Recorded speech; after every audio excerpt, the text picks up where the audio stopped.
My son laughed when he told me. He sold his late father's 1968 Mustang for $15,000 cash. He called it junk. He didn't know that car wasn't just metal and rubber. It was the first clue in a treasure hunt my husband set up 40 years ago. And by selling it, he just forfeited a $5 million inheritance. You know, grief is a lot like a heavy winter coat. You wear it because you have to, not because you want to. And eventually you get so used to the weight that you forget what it feels like to walk freely.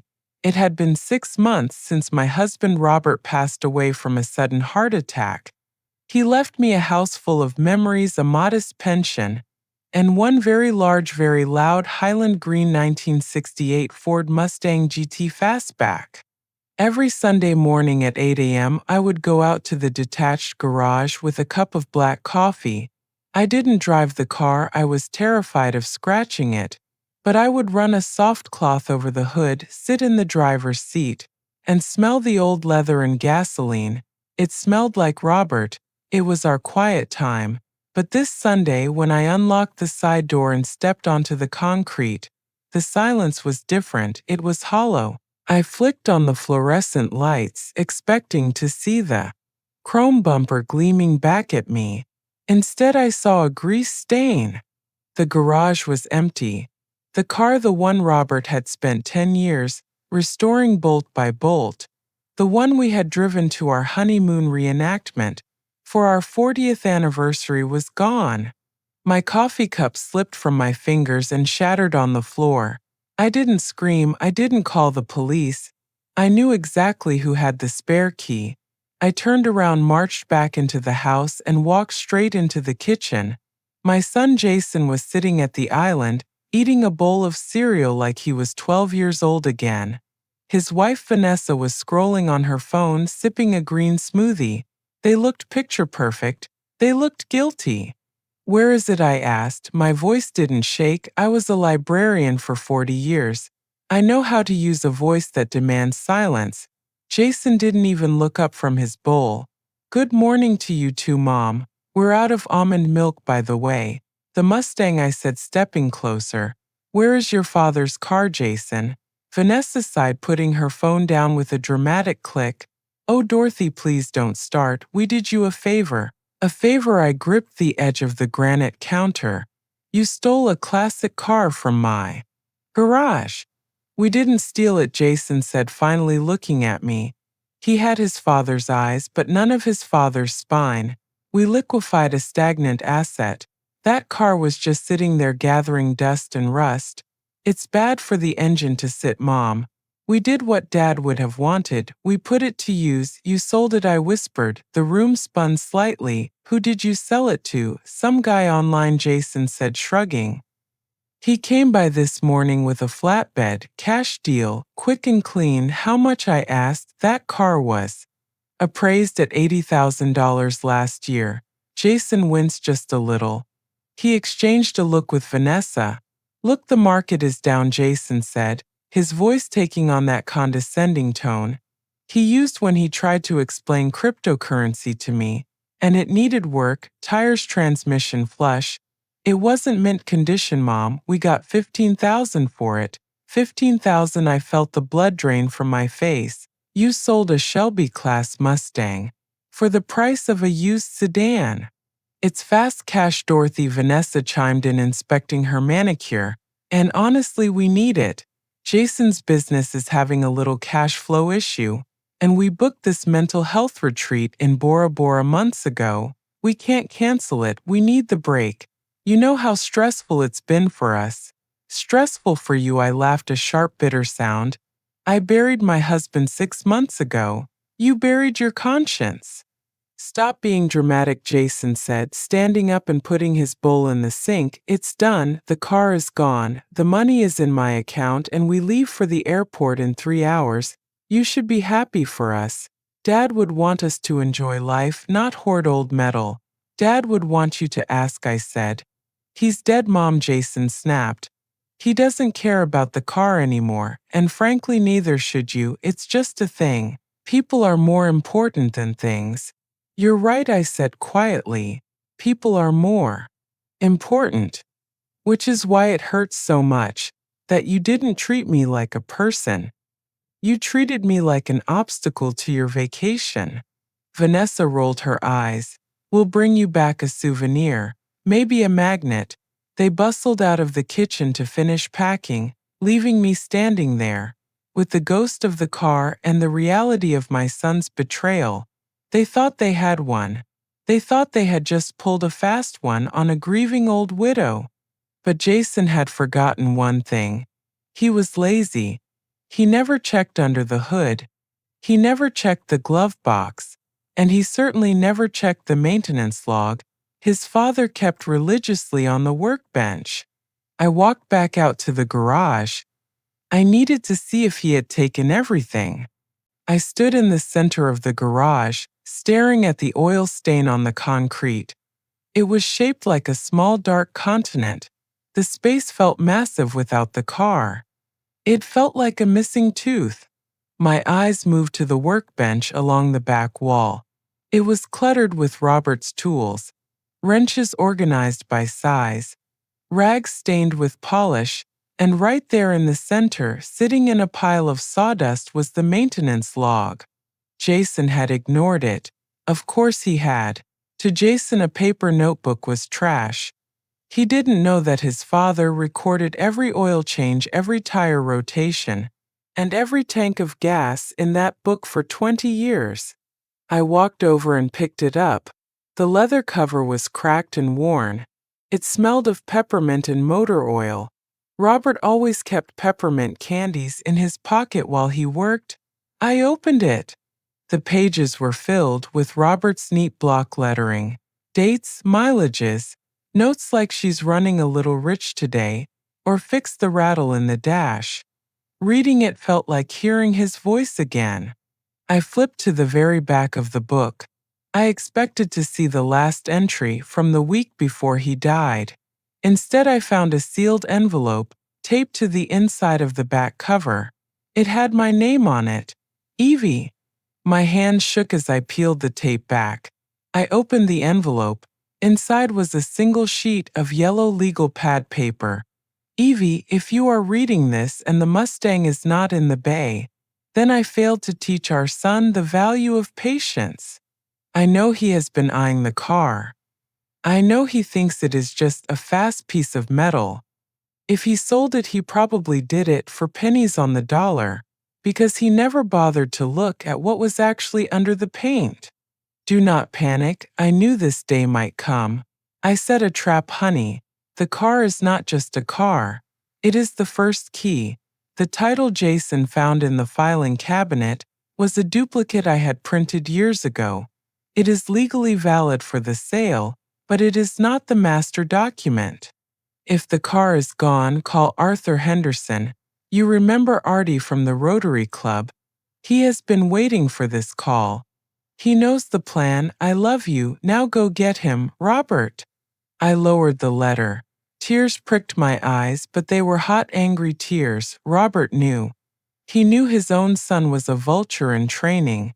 It broke my heart that he had to plan for this, but it filled me with a fierce pride that he had protected me even from the grave. I looked at the workbench again. Next to the logbook was a crumpled piece of carbon paper. I smoothed it out.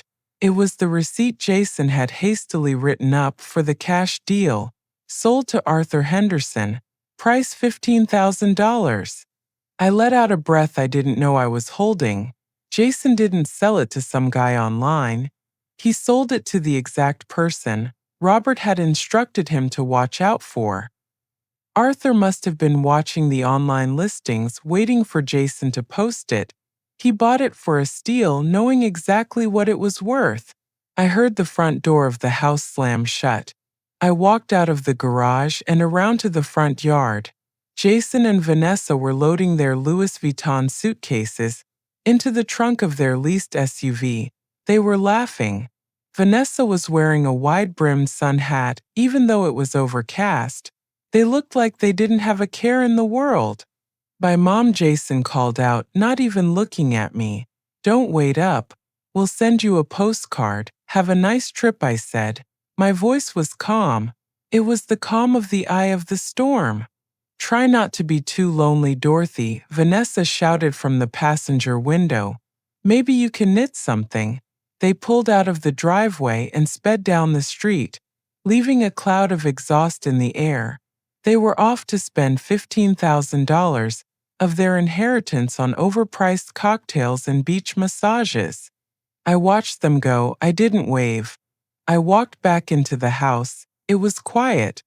The kind of quiet that usually made me sad, but today it felt like a strategy room. I went to the kitchen phone. I dialed the number for Arthur Henderson. He answered on the second ring. Hello, Arthur, I said. It's Evelyn. There was a pause on the line, then a warm chuckle. Hello, Evelyn, he said. I have been staring at a very beautiful green car in my driveway all morning. I was wondering when you would call. You have it, I asked. Safe and sound, Arthur said. I paid him in cash just like Robert predicted. The boy didn't even count it. He just grabbed the envelope and ran. He thinks he won, I said. He thinks he sold a car, Arthur corrected. He doesn't know he sold his future. When do you want to come over, Evie? I have the real title in my safe. And I think there is something in the trunk you need to see. I'll be there in 20 minutes, I said. I hung up the phone. I went to the hall mirror and fixed my hair. I put on my coat. I grabbed Robert's spare set of keys, the ones Jason didn't know existed. My son thought I was a helpless widow who would sit at home and cry over an empty garage. He thought he could strip mine his father's legacy to fund his lifestyle. He was about to learn that you never sell a car without checking the trunk, and you never underestimate a mother who has just decided that her mourning period is over. Arthur Henderson lived in the part of town where the driveways were paved with cobblestones and the mailboxes were made of brick. He was a retired commercial real estate developer and one of Robert's oldest friends. They had bonded 30 years ago over a mutual hatred of HOA regulations and a love for American muscle cars. I pulled my sensible sedan up to his wrought iron gate. It swung open before I could even press the buzzer. Arthur was expecting me. I drove up the long winding driveway, and there she was, the Mustang. She was parked in front of Arthur's 4-car garage, gleaming under the overcast sky. Highland green paint that looked black in the shadows and emerald in the light. Robert had spent countless weekends polishing that paint until it looked wet. Seeing it here at another man's house made my chest ache. It looked like a kidnapped child. Arthur was standing next to the driver's door, wiping a smudge off the fender with a microfiber cloth. He was wearing his Sunday cardigan and looking grim. I parked and got out, my knees popped. I walked over to him, clutching my purse like a shield. He didn't even wash it, Arthur said, not looking up. The boy drives it over here to sell it, and he doesn't even run it through a car wash. There was bird droppings on the hood, Evie, bird droppings. He was in a rush, I said, running my hand along the cool metal of the roof. The flight to Bora Bora leaves at noon. Arthur shook his head, finally turning to look at me. I offered him $12,000 at first just to see if he'd haggle, to see if he had any respect for what this machine is. He just said, fine, whatever, just give me the cash. He didn't care about the value. He just cared about the speed of the transaction. That sounds like Jason, I said bitterly. Fast and cheap. Arthur reached into his pocket and pulled out a set of keys, not the set I had in my purse. The set Jason had stolen.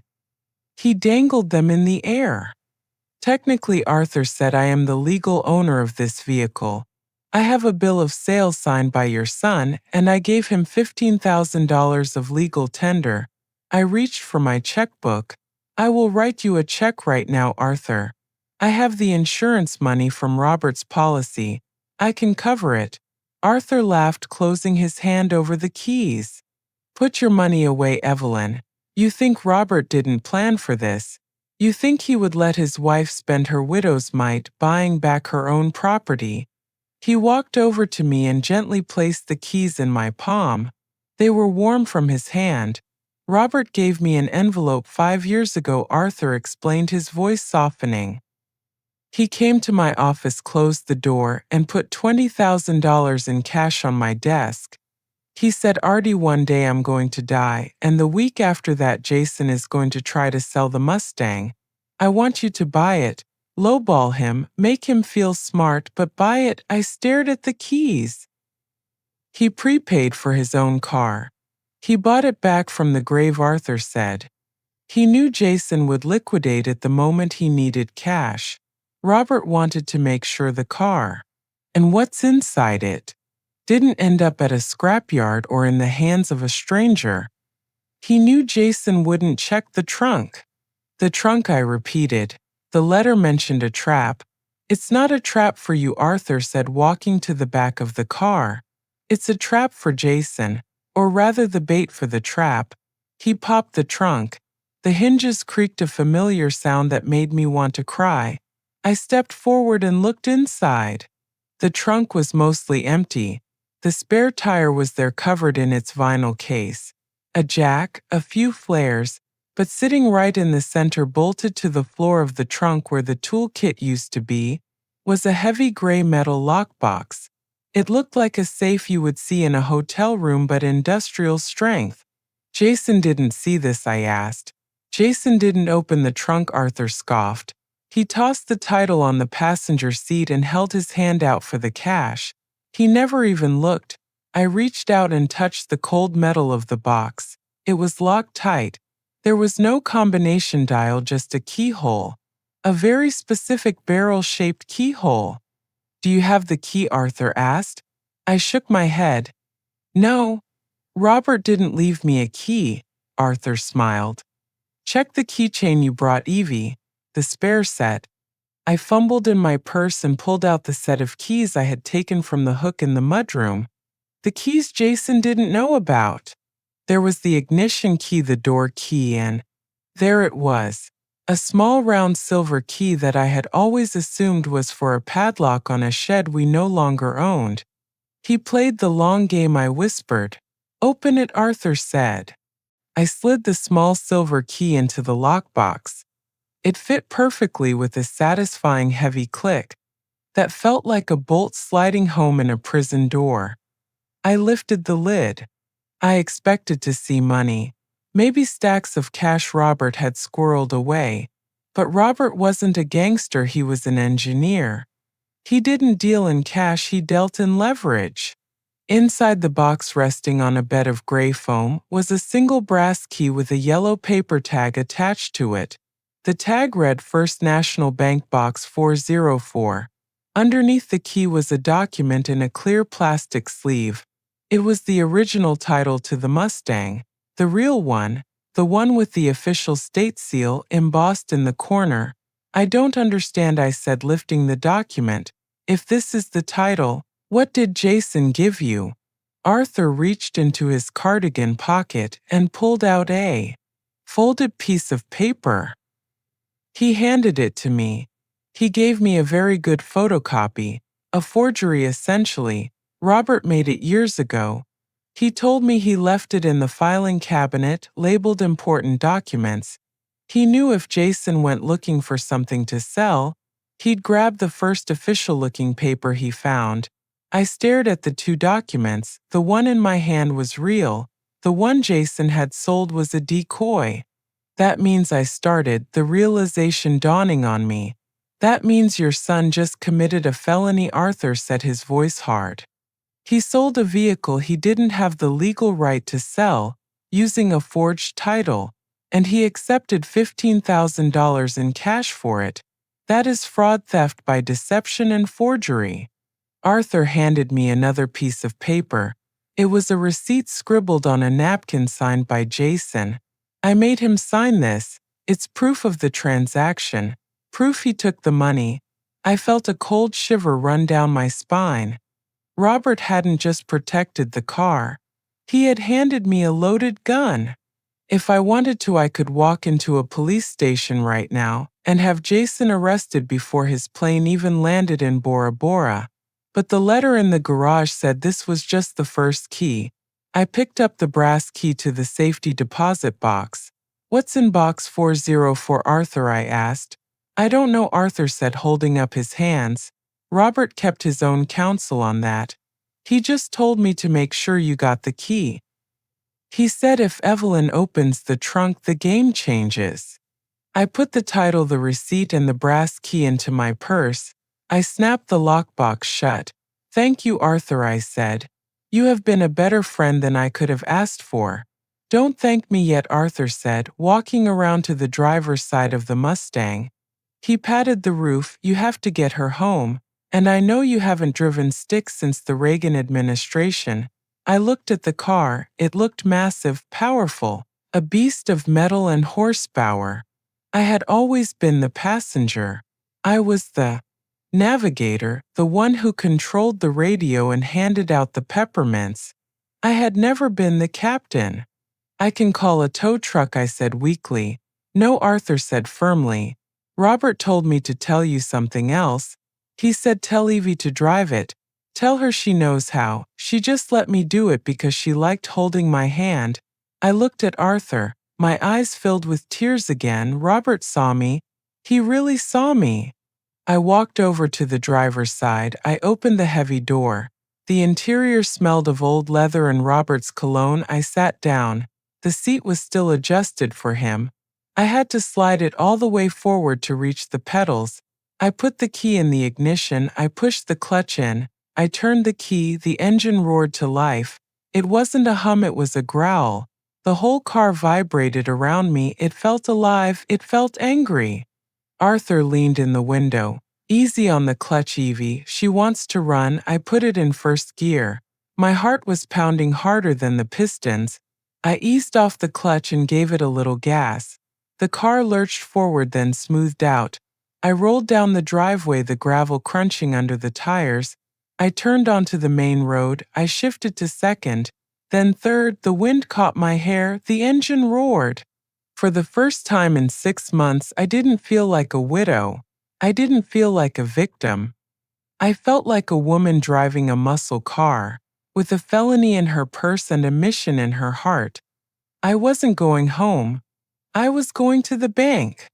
There is a specific kind of power you feel when you are behind the wheel of a V8 engine. It's not just the vibration in the steering wheel. It's the way the world seems to get out of your way. I drove Robert's Mustang down Main Street, shifting gears with a muscle memory I didn't know I still had. The engine growled at stoplights, turning heads. Teenagers pointed.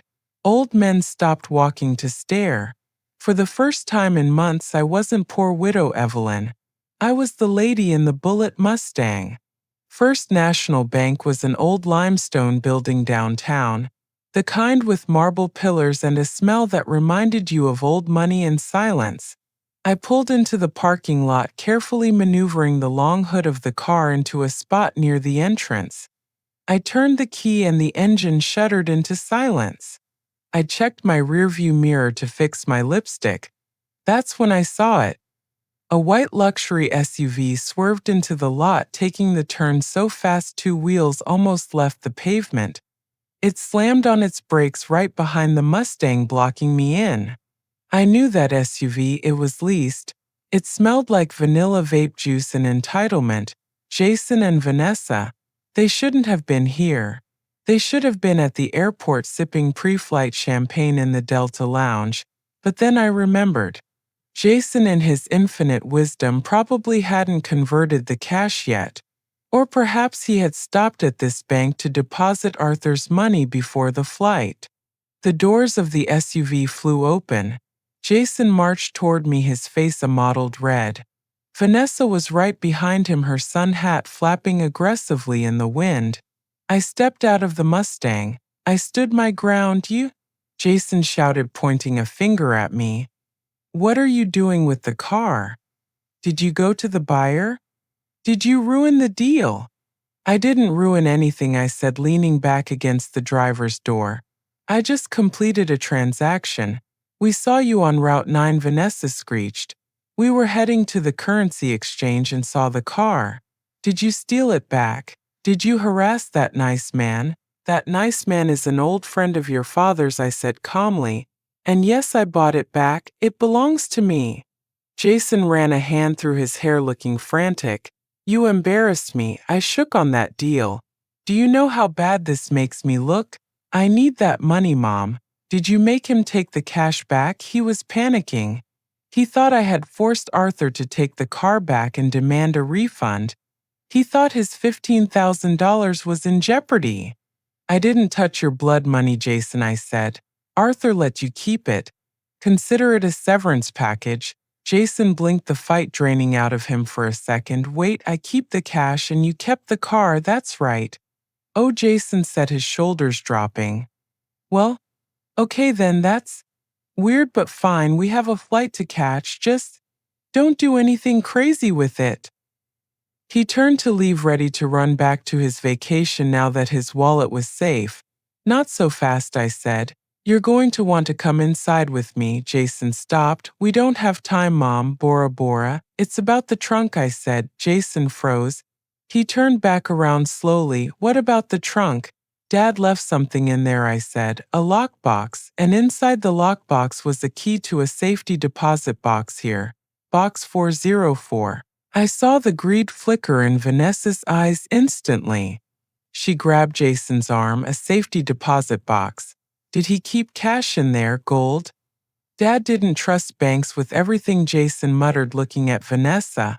He always talked about hard assets. Mom, did you open it? Not yet, I lied. I'm going in now, but since you were so eager to sell the car, I assumed you wanted your share of whatever was hidden inside it too. Unless you want to leave it all to me. It was the perfect bait. Jason couldn't walk away from free money. He was an addict to easy wealth. We have 20 minutes before we really have to go, Jason said, checking his watch. Fine, we'll come in. But if this is just old photos or letters, I'm going to be pissed. It's not photos, I said, clutching my purse where the brass key sat heavy and cold. It's your inheritance. We walked into the bank. The air conditioning hit us, cooling the sweat on Jason's forehead. The lobby was quiet, the kind of quiet that commands respect. I walked straight to the desk. Mrs. Higgins, the bank manager who had known Robert for 30 years, looked up. Evelyn, she said warmly. And Jason, her tone dropped 10 degrees when she said his name. She knew small towns talk. I need to access box 404, I said. I have the key, of course, she said. I'll take you to the vault. They're coming with me, I added, gesturing to Jason and Vanessa, who were hovering like nervous buzzards. Mrs. Higgins eyed them suspiciously. Usually it's just the account holder. It's fine, Martha, I said. I want witnesses. We followed her through the heavy steel gate. The vault was a room of floor-to-ceiling metal drawers. It smelled of dust and copper. Box 404, Mrs. Higgins said, pointing to a drawer at eye level. She inserted her master key into one slot. Ready? I nodded. I pulled the brass key from my purse. My hand was steady. Jason was practically vibrating behind me, leaning over my shoulder. Open it, Mom, he whispered. Come on, I turned the key, the lock clicked. I pulled the long metal drawer out. It was heavy. Jackpot, Jason breathed. That sounds like gold bars. I carried the box to the small private viewing room adjacent to the vault. I set it on the table. Jason and Vanessa crowded around the other side. Okay, Jason said, rubbing his hands together. Let's see what the old man was hiding. I lifted the lid. There was no gold. There were no stacks of cash. There was just a thick stack of papers bound with a rubber band and a single USB drive. What is this? Vanessa shrieked, her voice echoing in the small room. It's just paper. Read it, I said. Jason grabbed the top document. He scanned it. His face went from disappointed to confused and then slowly to a shade of pale that matched the walls. This is my loan application, he stammered, from 5 years ago, for the startup. Keep reading, I said. He flipped the page, and this This is the default notice and the settlement offer." He looked up at me terrified. "Why does Dad have this?" "Because he bought it," I said. "He didn't just buy the debt, Jason," I said, watching the color drain from his face until he looked like a sheet of drywall. Jason flipped through the stack of papers with trembling fingers. He stopped at a document near the bottom. It was a loan guarantee for $200,000, signed by Robert. Except Robert hadn't signed it. I knew Robert's signature better than my own face. It was sharp, angular, precise. The signature on that paper was loopier, hesitant. It was a forgery, a bad one.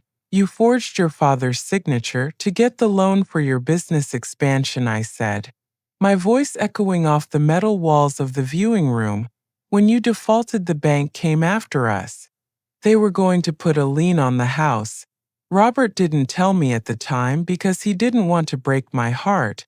Instead, he took his retirement savings, the money we were going to use to travel, and he paid off your mess. He bought the note to keep the bank from pressing charges against his own son." Vanessa snatched the paper from Jason's hand. Her eyes scanned the legal jargon, calculating the damage. $200,000, she hissed at him. "You told me that money came from an angel investor. You told me we were debt-free." I fixed it," Jason stammered, looking at me with wild, desperate eyes. "Dad paid it. It's gone. Why did he keep this? Why is it here?" "Because Robert was a man who believed in insurance," I said. I reached into the box and pulled out the USB drive. I held it up, and this is the rest of the story.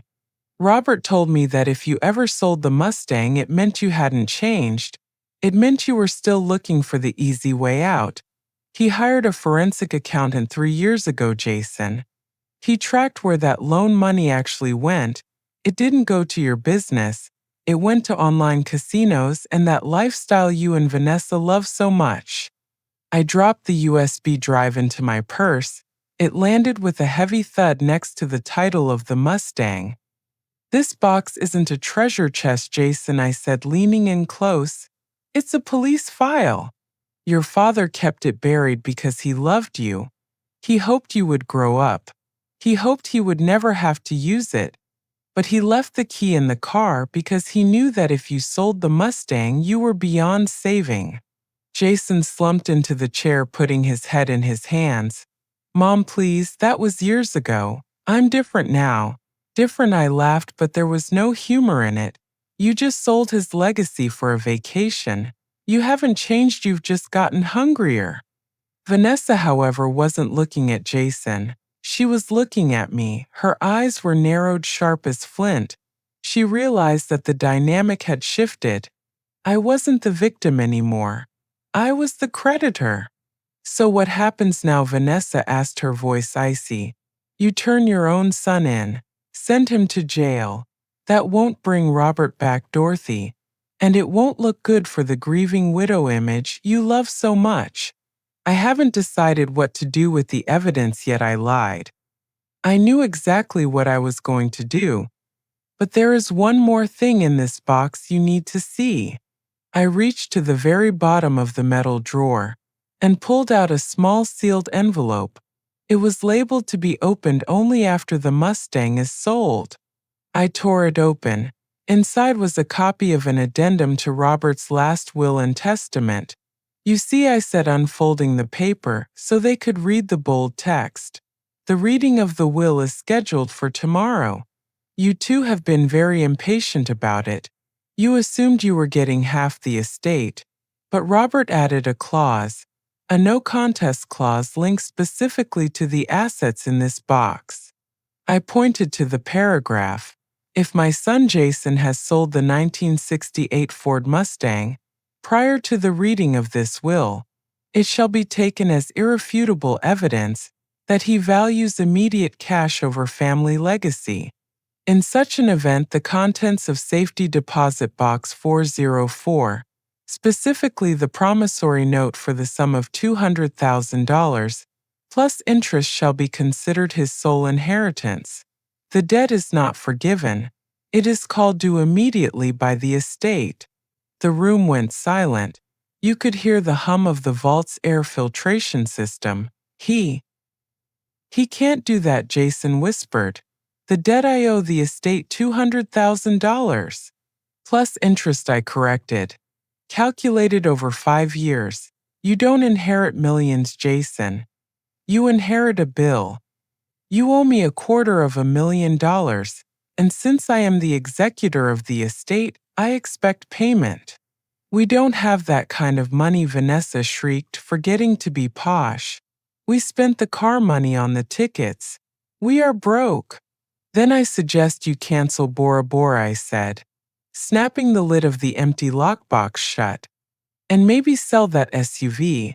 I hear the market for used luxury cars is decent.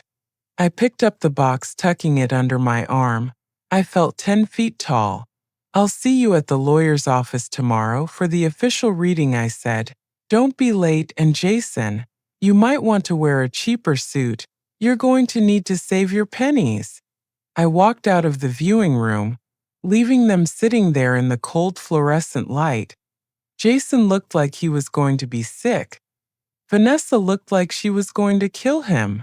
I walked back through the lobby past Mrs. Higgins and out into the parking lot. The Mustang was waiting for me. I got in, turned the key, and listened to that beautiful engine roar. I checked my rearview mirror as I pulled out.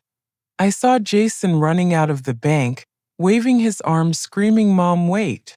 I didn't wait. I shifted into gear and peeled out of the parking lot, leaving a strip of rubber on the pavement. I had a meeting with the lawyer to confirm the details, and then I had a long drive to take. Robert had set the trap, but I was the one who just sprang it. You know, there is a specific kind of silence in a lawyer's office. It smells of mahogany and old dust, and it sounds like a ticking clock, counting down the seconds until someone gets disappointed. The reading of a will is supposed to be a solemn occasion, a time to honor the dead, but in my experience, it usually turns into a feeding frenzy for the living.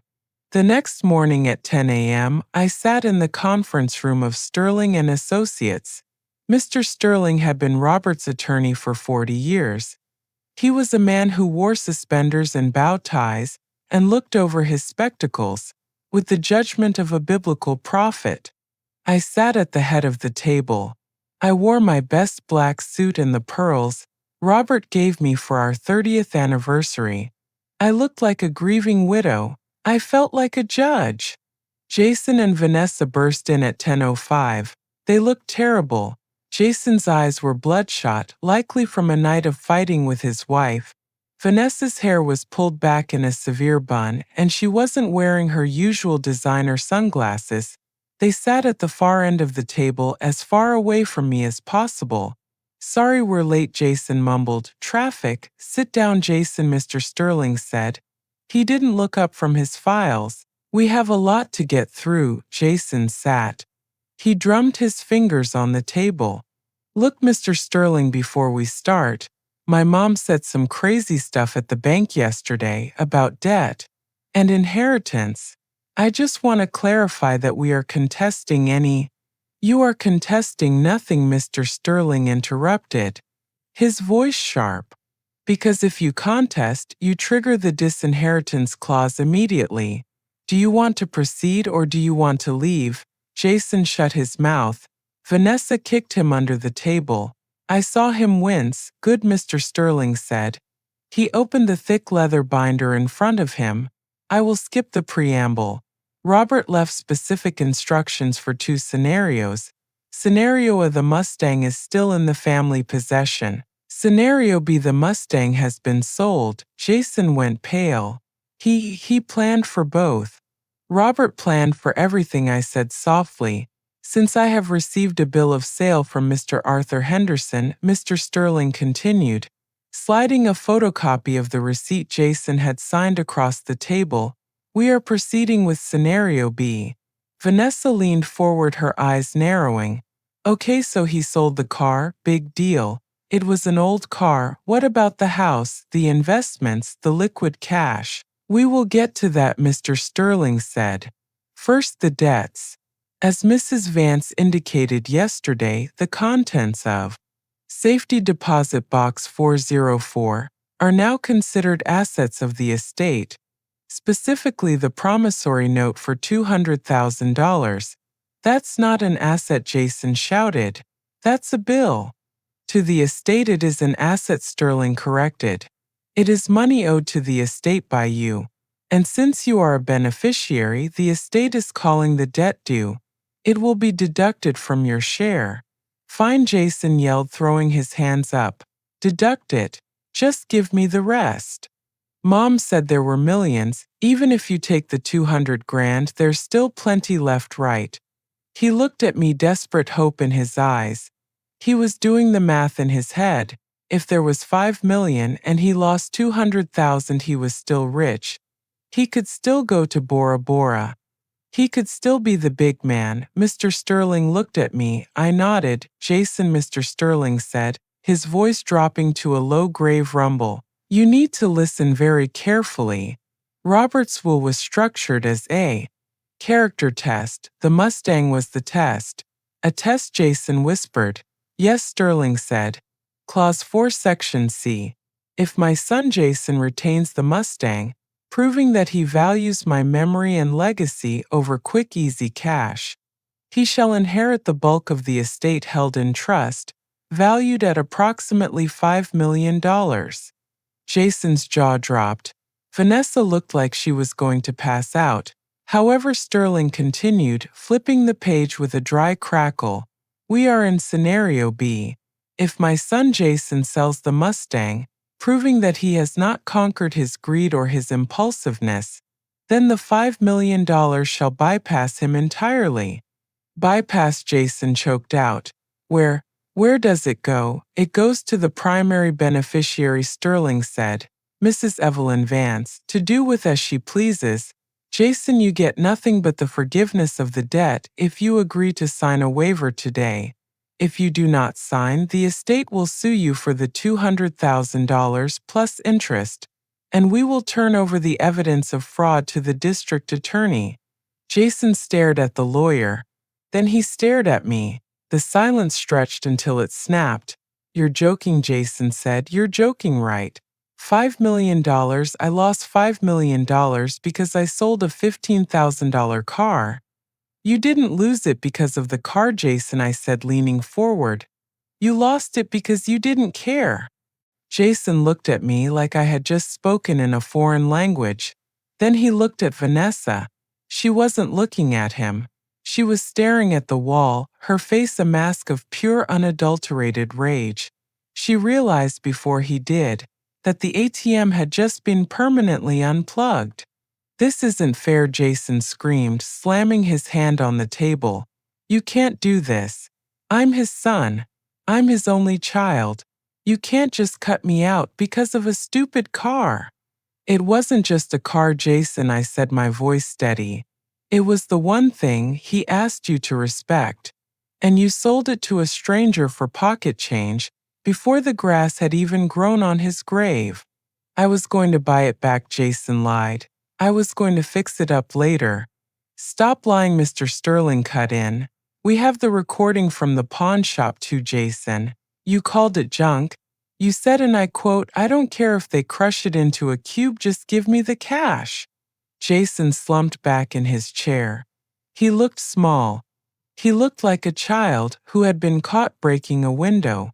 So here are your options, Mr. Sterling said, sliding a single sheet of paper across the mahogany table. Option 1, you sign this waiver. You acknowledge that the debt of $200,000 is forgiven. In exchange for forfeiting any further claim to the estate, you walk away debt-free but cash poor. And option 2, Vanessa asked, her voice icy. Option 2, Sterling said, removing his glasses. We file a civil suit for the repayment of the fraudulent loan. We submit the evidence of the forged signature to the authorities. You go to prison for bank fraud and identity theft, and Mrs. Vance still keeps the $5 million. It wasn't a choice, it was an execution. Jason picked up the pen. His hand was shaking so bad, he could barely hold it. He looked at Vanessa, waiting for her to save him, to come up with a scheme to fight for him. Vanessa stood up. She smoothed her skirt. She picked up her designer purse. "Sign it, you idiot," she snapped. "I'm not going to be married to a felon." "Vanessa," Jason whimpered. "And don't expect me to wait for you in the car," she said. "I have to go call my mother. I think I need to move back home for a while. Clearly you can't provide the lifestyle we discussed." She walked out. She didn't look back. She left him there drowning, just like he had left me in that empty garage. Jason watched the door close. He looked at me. There were tears in his eyes now, real tears, not the fake ones he cried at the funeral to impress the neighbors. "Mom," he whispered, "she's leaving me." "She was never really with you, Jason," I said. "She was with the money, and now the money is gone." He looked down at the paper. He signed it. It was a messy, jagged scrawl. He pushed it across the table. There he said, his voice breaking, "You won. Are you happy? You have all the money, you have the car, and you have no son." I stood up. I walked over to the window and looked out at the city skyline. I thought about Robert. I thought about how much he loved this boy, and how much it hurt him to write that will. "I didn't win, Jason," I said, turning back to him. "Nobody won here. This is a tragedy. But you are wrong about one thing. I don't just have the money and the car." I picked up my purse. "I have my dignity," I said, "and I have a future. You have a clean slate. You have zero debt. That is more than most people get in a lifetime. What you do with it is up to you, but you will do it without me." I nodded to Mr. Sterling. "Thank you, Arthur. I believe we are done here." "We are," Evelyn Sterling said, closing the file. I walked out of the office. Jason was still sitting at the table, his head in his hands, weeping in the silence of the room. I didn't stop to comfort him. I had comforted him for 40 years, and it only made him weaker. It was time for him to learn how to stand up on his own. I took the elevator down to the lobby. I walked out onto the street. The sun was shining. The Mustang was parked right in front in a loading zone. I had tipped the valet $50 to keep it there. It looked fierce, it looked ready. I got in, I turned the key. The engine roared a sound that echoed off the skyscrapers. I put it in gear. I had one more stop to make, and then I had a road trip to plan. Robert had set the trap, but I was the one who just sprang it. The cemetery was quiet, save for the low rumble of the Mustang's exhaust as I idled up the narrow paved path. Robert was buried on a hill overlooking the city. He had helped build as a structural engineer. It was a good spot, high ground. I parked the car right on the grass verge, something I would never have done in my sedan, but the Mustang seemed to demand rule-breaking. I walked up to the gray granite stone. It was still shiny. New. "Well," Robert the First said, smoothing the grass over his plot, "we did it. You were right. I wish you hadn't been, but you were." I told him about the bank. I told him about the look on Jason's face when the lawyer explained the no contest clause. I told him about Vanessa walking out. It felt good to say it out loud, to release the secrets into the cool autumn air. I signed the waiver. I told the stone. I let him off the hook for the money. "I know you wanted him to learn a lesson, but I couldn't send our son to prison for fraud. I couldn't do it, Bob. I hope you forgive me for that. I left him broke, but I left him free." I stood there for a long time, watching the clouds move across the sky. I felt a lightness in my chest I hadn't felt in 40 years. I realized that for the last decade, I had been managing two men. A husband who was hiding a fortune, and a son who was trying to steal it. Now I was managing only myself. I got back in the car. It was time to go home and pack. When I pulled into my driveway, I saw a familiar sight. Jason was sitting on the front porch steps. He had his head in his hands. His suitcases, the ones he had packed for Bora Bora, were sitting next to him. My heart squeezed. It's a reflex, the mothering reflex. When you see your child in pain, your body wants to fix it before your brain can remind you that they caused the pain. I parked the Mustang in the garage, its rightful home, and locked the door. I walked around to the front. "Jason," I said. He looked up. His eyes were red. "Vanessa locked me out," he said. "She changed the codes on the condo. She said since I can't pay the rent, I can't live there." "That sounds like Vanessa," I said, unlocking my front door. "Mom," he said, standing up, Can I stay here just for a few days until I get back on my feet?" I stopped. I looked at the house. It was the house he grew up in, the house where I bandaged his knees and helped him with his homework. "No," I said. Jason flinched like I had slapped him. "What, Mom? I'm homeless. You have 4 bedrooms. I have 4 bedrooms," I agreed. "And you stole from every single one of them. You stole your father's watch. You stole his car. You stole my peace of mind." "I signed the paper," he argued. "I gave up the money. We're even. We are legally even," I said. "Emotionally, we are strangers. You told me to get over it when you sold the car. Now I am telling you to get over it. You are 40 years old, Jason. You have no debt. You have a college degree. Go get a job. Go rent a room. Figure it out." "You can't do this," he sneered, his sadness turning back into that familiar entitlement. "You're my mother. You owe me." "I owed you a childhood," I said, "and I gave you a good one. I don't owe you an adulthood." I stepped inside and closed the door. I locked the deadbolt. I leaned my forehead against the wood and listened. I heard him kicking the suitcases. I heard him cursing, and then I heard silence. I went upstairs and packed a bag, not a suitcase, a duffel bag. I packed jeans, sweaters, and comfortable shoes. I went to the study and opened the atlas. I traced a line from Chicago to Santa Monica. Route 66, the Mother Road. Robert and I had always talked about driving it. We never did. We were always too busy saving for a future that got stolen. I was going to drive it for him. I came downstairs an hour later. I looked out the peephole. Jason was gone. His suitcases were gone. I walked out to the garage. I threw my bag in the trunk next to the empty lockbox. I got into the driver's seat, and then I saw it, the shadow moving in the peripheral vision of the side mirror. Jason hadn't left. He had been hiding around the side of the house. He lunged for the driver's door, yanking it open before I could lock it. "Get out," he screamed. He had a tire iron in his hand. He looked unhinged, desperate. "Get out of the car. It's mine. It should be mine." There is a moment when a mother stops seeing her child and starts seeing a threat. It is a heartbreaking moment, but clarity often comes with a sharp edge. Jason stood there with the tire iron raised, and his eyes were wild. He wasn't seeing his mother. He was seeing an obstacle between him and $5 million. "Give me the keys," he screamed, swinging the iron. It hit the door frame with a sickening crunch. "I'm taking it. I'm taking what's mine." I didn't scream. I didn't beg. I looked at the tachometer.